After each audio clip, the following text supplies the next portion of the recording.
ہر کوئی دنیا سے جاتے ہوئے اولاد یاد کرتا ہے. میرے باپ اچانک اللہ نے موت دی، ہارٹ اٹیک ہوا، ٹھیک ٹھاک تھے، اچانک. تو ایک میری بہن لاہور تھی، ایک فیصل آباد.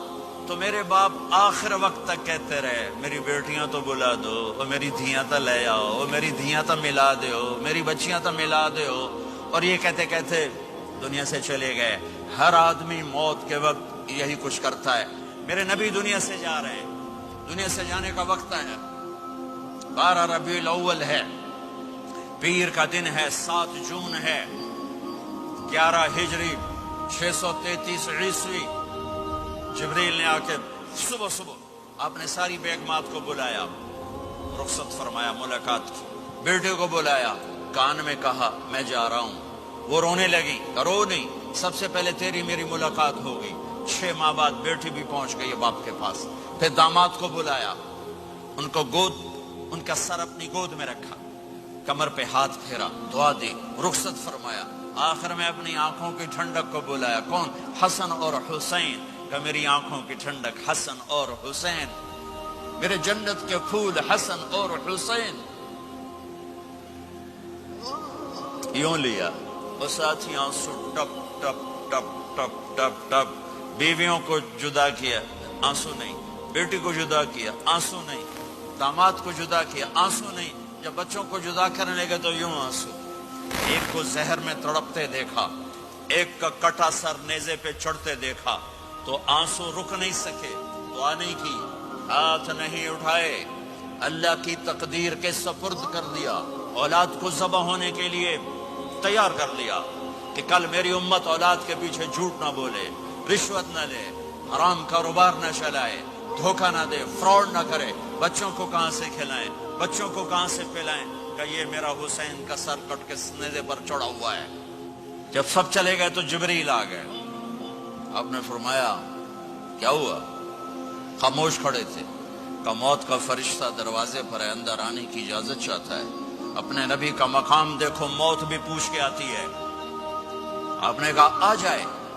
آپ کی اجازت پر ملک الموت اندر آئے. اسرائیل کا السلام علیکہ یا رسول اللہ.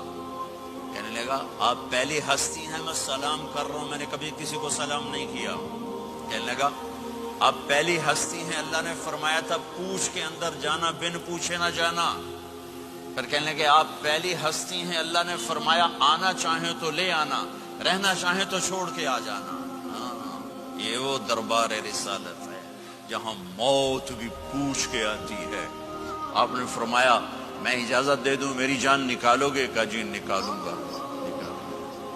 آپ نے یوں جبریل کو دیکھا، کیا کہتے ہو؟ جاؤں یا رہ جاؤں؟ جبریل نے کہا اللہ آپ کی ملاقات کے شوق میں ہیں، فیصلہ آپ کریں گے. ہاں یہ بات سنانا چاہتا تھا اگلی. آپ نے کہا اچھا جاؤ، پہلے اللہ سے پوچھ کے آؤ میرے بعد میری امت کے ساتھ کیا کرے. میرے بچوں کے ساتھ یہ ساری مائیں، میرے بچے میرے بچے میرے بچے میرے بچے.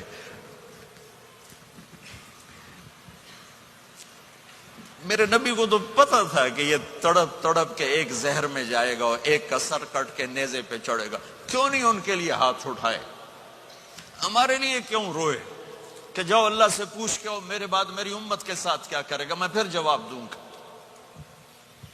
جبریل واپس گئے، موت کا فرشتہ کھڑا ہوا ہے. جواب آیا یا رسول اللہ آپ کا رب کہہ رہے ہیں آپ کی امت کو تنہا نہیں چھوڑوں گا.